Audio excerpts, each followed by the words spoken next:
अस्सलामुअलैकुम वरहमतुल्लाहि वबरकातुहू। मैं हूँ आपकी मेज़बान नाजिश खान और आप देख रहे हैं आपका अपना चैनल नूर रिएक्शन ब्लॉग। जैसे कि आजकल आप सब जो है खाला जान के ब्लॉग देख ही रहे हैं और हमारी खाला जान जो है काफ़ी उधम मस्ती के मूड में लग रही हैं। क्योंकि उम्रह के बाद जो उन्होंने अपने पर्दे के नाम पे बेपर्दगी को जाहिर किया है, जो चीज़ वो अपने आप को शो करना चाहती हैं, उनका खुद की नज़र में ये मानना है कि उनका कोई भी करैक्टर लेस नहीं है और वो बहुत ज़्यादा पाक साफ और पाक दामन है। चलिए इस चीज़ को मान भी लेते हैं और इस चीज़ का इकरार कर भी लेते हैं, तो मेरा उनसे ये एक सवाल है, क्या पाक दामन औरतों की ऐसी हरकतें होती हैं क्या जो पर्दे को फॉलो करती हैं या जो दीन रास्त पर चलती हैं, जो इस्लाम के दायरे में रहकर अपनी ज़िंदगी को पूरा करती हैं, क्या वो औरतें इस तरह की ज़िंदगी गुजारती हैं या अपने इस्लाम का, अपने मजहब का या फिर अपनी हदीस का इस तरह से मजाक बनाती हैं कि वो जिस वक्त सड़क पर उतरती हैं तो वो ये तहजीब और तमीज़ बिल्कुल भूल जाती हैं कि मैं एक इस्लाम की शहज़ादी हूँ, मेरे रब ने मुझे इस्लाम में पैदा किया और एक ईमान वालों के घर में मुझे भेजा और मुझे ईमान वाला बनाकर मेरे रब ने दुनिया में भेजा। फिर उसके बावजूद भी हमारी आंटी को इस चीज़ का पर कोई फ़र्क ही नहीं पड़ता। क्योंकि उनका मानना है कि जो कुछ भी वो करती हैं वो पूरी दुनिया में सबसे ज़्यादा सही है और जो कोई भी अगर उनको as a viewer, as a subscriber जब सजेशन देता है तो वो उन सारे लोगों का नाम अपनी लिस्ट में जो रखती हैं तो वो हेटर्स के रूप में रखती हैं। उन्हें उन लोगों से कोई मतलब ही नहीं है। अब एक औरत, ये बहुत नोट करने वाला पॉइंट है, एक औरत एक एनजीओ की मेंबर बनती है पर पब्लिक के सामने क्या जाहिर करती है कि वुमेन्स ऑफ प्रेसिडेंट।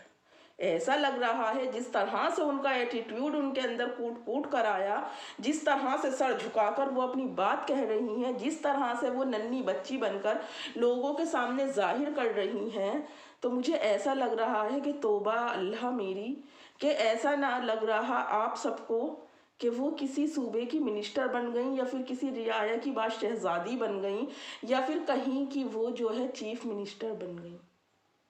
ये एक सोचने और समझने वाला पॉइंट है।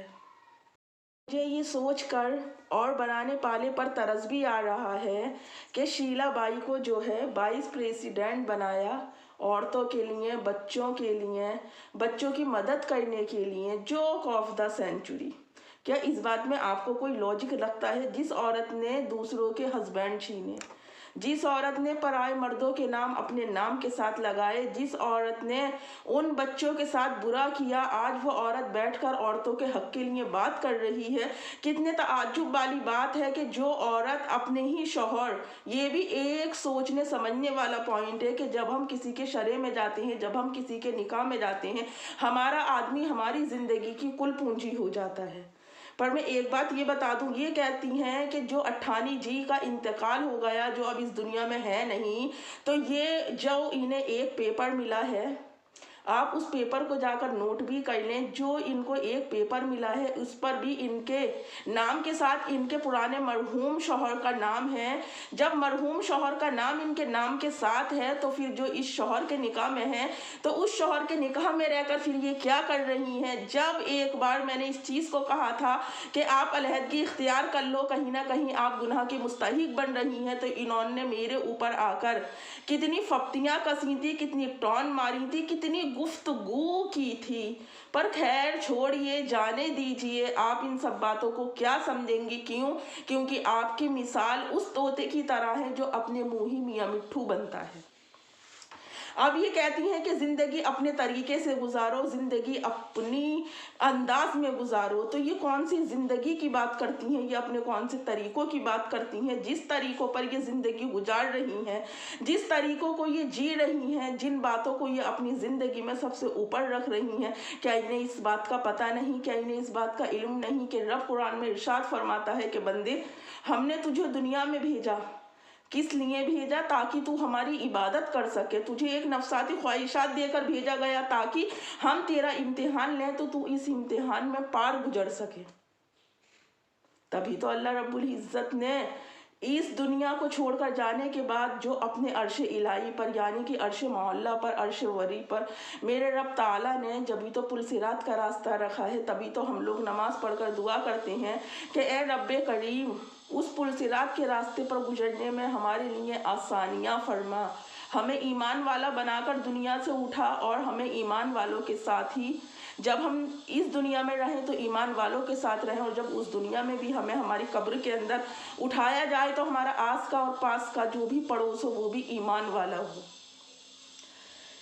पर मेरी इन सब बातों के ऊपर कुछ लोगों को इतनी मिर्चियाँ लगती हैं कि वो बेलगाम कुत्तों की तरह कमेंट्स की सूरत में मेरी वीडियो के नीचे आकर भौंकना शुरू कर देती हैं। तो मैं ये पूछना चाहती हूँ कि जो मुझे आकर कमेंट्स करती हैं, जो मुझे अपनी राय देती हैं, जो मेरे सही को गलत बतलाती हैं, जो कहती हैं कि नून नया ब्लॉगर वाली चुगलियाँ करती है, तो ऑन द सोशल मीडिया बैठकर जो बात कही जा रही है वो मुझे नहीं पता कि एक जन ने देखी, मुझे नहीं पता कि वो 100 जन देखेगा, नहीं मुझे ये पता वो लाख जन देखेंगे, या मुझे नहीं पता कि वो एक भी जन देखेगा या नहीं। तो यहाँ पर चुगली का तो कोई सवाल ही पैदा नहीं होता। अब मुझे ये बात बताइए कि जो ये कह रही थी, ये पॉइंट ज़रा नोट करिए इनका, ये कह रही थी कि आज मेरे बच्चों ने मुझे ऐसा फील करवाया कि जैसे मैं कोई मिनिस्टर हूँ। ठीक, अपनी सोसाइटी में बैठकर, अपने घर में बैठकर जो ये लोगों को पिन कर रही थी, अब पता नहीं किस मर्द का नंबर आ रहा है, किस ऐसे बेचारे उस ना समझ मर्द ने उनके बारे में चुगलियां कर दी कि अब हमारी आंटी ने औरतों का पीछा छोड़कर मर्दों का पीछा पकड़ लिया, और ये उनकी कोई नई आदत नहीं है, ये तो उनकी पुरानी आदत है। क्यों? क्योंकि उनका दिल ही मर्दों में लगता है। अब जो डोज उन्हें बचपन से मिलती चली आ रही है, अगर वो इस उम्र में आकर अपने आप को बूढ़ा, तो वो मानती ही नहीं है। अगर किसी एज वाले इंसान का जिक्र भी करती हैं तो उन्हें ओल्ड कहकर बुलाती हैं। तो मैं ये मानना चाहती हूँ, अपनी पब्लिक से पूछना चाहती हूँ, मेरा ये अपनी पब्लिक से एक सवाल है कि इंसान का बुढ़ापा और एज वाला वो कौन सी उम्र से पुकारा जाता है? क्या 50 की उम्र पार होने के बाद इंसान एज वाला नहीं पुकारा जाता? मेरी ज़िंदगी का ये मानना है कि जब 25 की उम्र पार कर लो तो समझ लो कि अब तुम उम्र के उस पड़ाव पर जा रही हो जहाँ पर कि कुछ लोगों को कल आप आंटी कहते थे, आज के दिन में आज कोई आपको आपा बोलेगा, कोई आंटी बोलेगा, कोई बहन बोलेगा, जिसका जैसे रिश्ता आपके साथ होगा वो उसी तरह से उसी लक़ब के साथ पुकारेगा। पर हमारी आंटी फर्क ही नहीं पड़ता। अब कहती हैं कि मैं अपने घर में काम कर रही थी, मैं गाउन पहने थी, फिर मुझे नीचे आना पड़ गया, बिला बिला बिला बिला। उससे ही थोड़ी देर पहले आंटी का कहना था कि वो कुछ काम ही नहीं किया, सारा नाश्ता बच्चों ने बना कर दिया। जब ये काम करती हैं तो इनके घर में फिर अमर का क्या काम है? खाली अमर को अपनी आरती उतारने के लिए रखा है, या फिर ये अमर की आरती उतार रही हैं? कुछ समझ में नहीं आता इनका लॉजिक मुझे। क्योंकि इनकी बातों का कोई सर और पैर होता ही नहीं है। अब उस सीट पर बैठी हैं, बेटा भी कहीं बाहर गया था। जब बेटा इनका बाहर गया था तो उसे ये बात कैसे पता कि उसकी माँ का जो मौजूद गुफ्तगू है वो क्या है? जाहिर है बेटा कहीं आसपास ही खड़ा था, ये इधर आधर से माँ पर नजरें बिछाए बैठा था कि कब मेरी मम्मी बोले और कब मैं आकर अपनी मम्मी की बात को तस्दीक करूं। तो अगर वहाँ पर ओल्ड एज वाले बैठते हैं आंटी, तो फिर आप 25-26 साल की लेडी होकर वहाँ पर क्या कर रही थी? अब बूढ़ों की सीट पर बैठोगी आंटी तो बूढ़ी ही कहलाई जाओगी। जैसा कि मैं कहती हूँ कि सोबत का असर इंसान पर ज़रूर आता है। अगर आप अच्छे के साथ बैठोगे तो अच्छे दिखाए जाओगे, और अगर आप बुरों के साथ बैठोगे तो दुनिया आपको बुरों जैसा ही शुमार करेगी। वैसे ही जब बुढ़ों की कुर्सी पर बैठ रहे हो आंटी तो फिर खैर सॉरी, अब ये पब्लिक है आंटी, क्या करूं, ये सभी बात जानती है, सवाल भी करती है, कमेंट्स भी करती है, फिर चाहती भी है कि इन सब बातों का जिक्र वीडियो में हो। क्यों? पब्लिक है आंटी, सब जानती है।